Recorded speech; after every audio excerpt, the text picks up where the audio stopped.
People are returning to the woods, Vic. Wait a minute. I'm serious. Well, you say returning to the woods. I mean, they're returning to the woods. Okay. Well, certainly an interesting discussion on the state of poverty. Let's show now a perfect example of the face of poverty here in the United States. RT's Anastasia Churkina joins me now for more from our New York studios. Hi, Christine.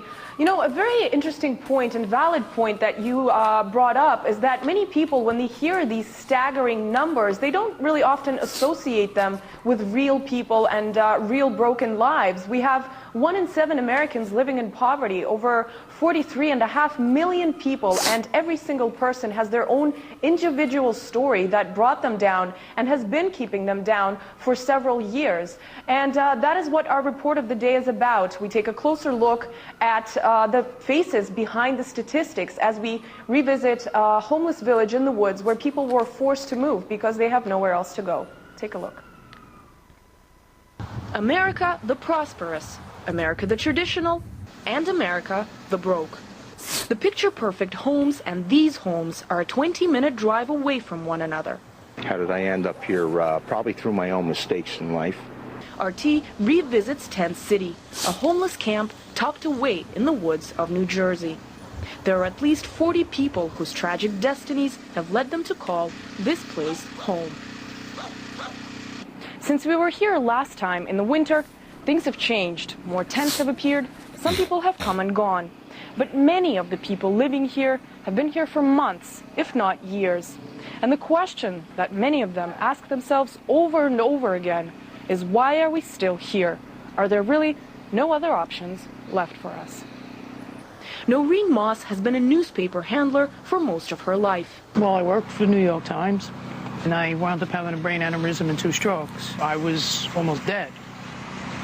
I was in a coma for 2 months, and I was in the hospital for 3 months. Since then, Noreen has given up hope of finding a job.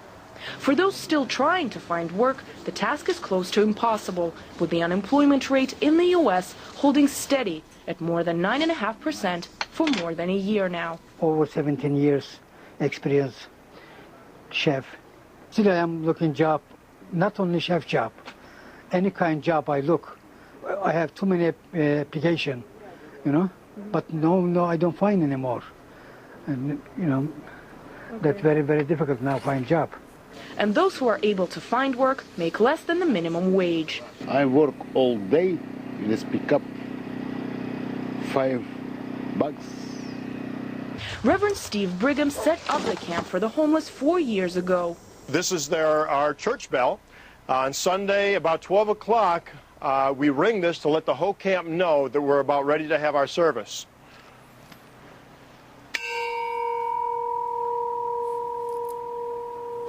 The Reverend runs the place, keeping it in order, setting up a shower, and helping with whatever donations he can get. Local authorities have been disturbed by this camp's existence and have tried to shut the place down.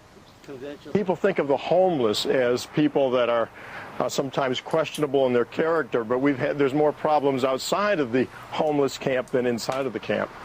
The only option offered by local officials has been beds at a local psychiatric institution among the mentally unstable. The community didn't go for it. It's more than they can handle, already living a tough enough life. It's just not a place to live. Everyone here tells us a better place for them is just around the corner. How soon do you think you'll be out of here? Very soon. Very soon. But so far, no luck. With not much help from the outside world, all they can do is hope a better life is awaiting them somewhere.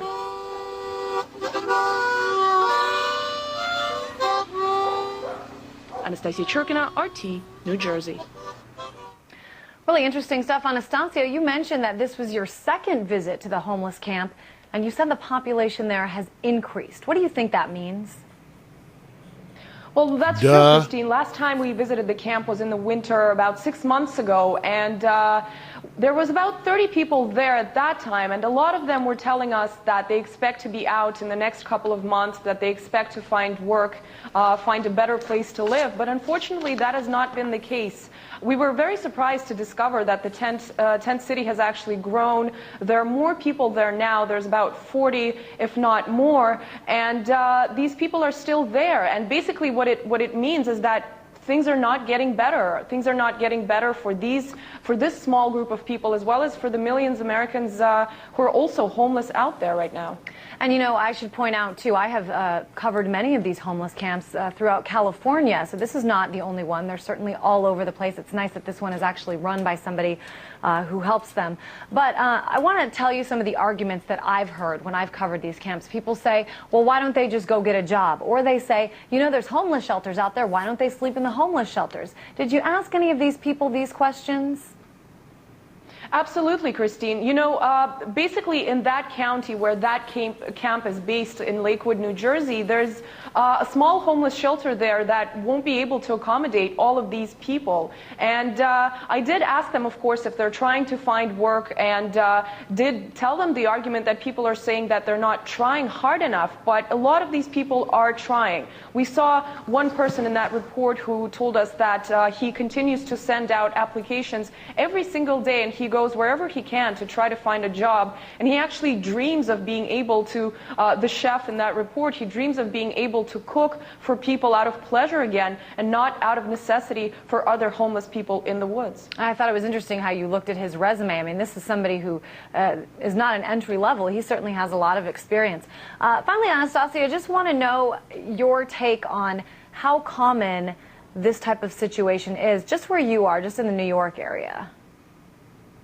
Well, Christine, in the New York area, things are definitely not getting better. We know that in the last year, homelessness in the city, just in New York, has increased by over 50%. So it's definitely an issue that is spreading. And here in the city, we see people, lying around by themselves, so they don't really have many places to go unless it's homeless shelters. And unfortunately, homeless shelters right now are packed every single night, and a lot of people are just not able to get in because there's so many people who need a bed to sleep in at night. Certainly a common sight among most of the major metropolitan cities here around the United States. Anastasia Churkina, thanks so much. All right, you guys. Wow. Well, yeah, it's real. It tells you something about what homeless can mean. It always means that somebody's going to say, you can find someplace better, but you can't stay here. I always think of it as, hey, go on and be resourceful, go to the next step. You can't stay here. And I'm not saying that they can't get help, but they're really, our nation is not prepared to handle the homeless. It hasn't been even before our depression. So what makes everybody think, well, you can go somewhere else?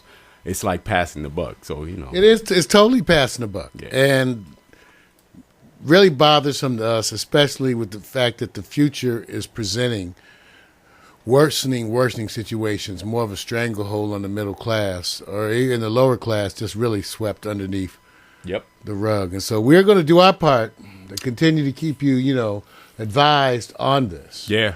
All right. Yeah. Sounds real to me, man, because it's still going to be here for a while. So So anyway, that's we'll let that be it for the minute. Yeah. Yeah, I can just get this to... Well, you got to remind folks that no matter how much things are good and successful stories, there's still a lot of people struggling.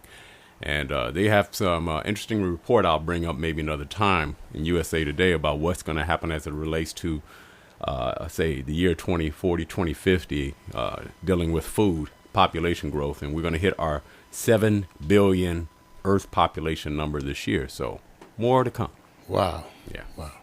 All right, you guys. So that's been the good news, the bad news, and the other shit. The good news, the bad news, and the other shit. The good news, the bad news, and the other shit. Vic, so we're going to get a little interlude going here right now. All right. And then we'll come back and maybe get into some sports discussions. Yeah. I think what we're going to do for this interlude, though, is because it's, I was looking for a track that was relevant, Vic. Relevant. Let's see. That deals with sports. No. Relevant to that whole frame of reference we put out there. Oh, I see what you're saying. About, how tough it is. Right. So I think I'm going to play an original Hemsley Foster project tune. It's entitled Funny. And I wrote the lyrics to this as I watched Los Angeles burn during the Rodney King riots. And I think the lyrics will sort of speak for themselves. We think this is a song of the times, and we'll be right back with some sports after this piece. Yep. Yes, sir.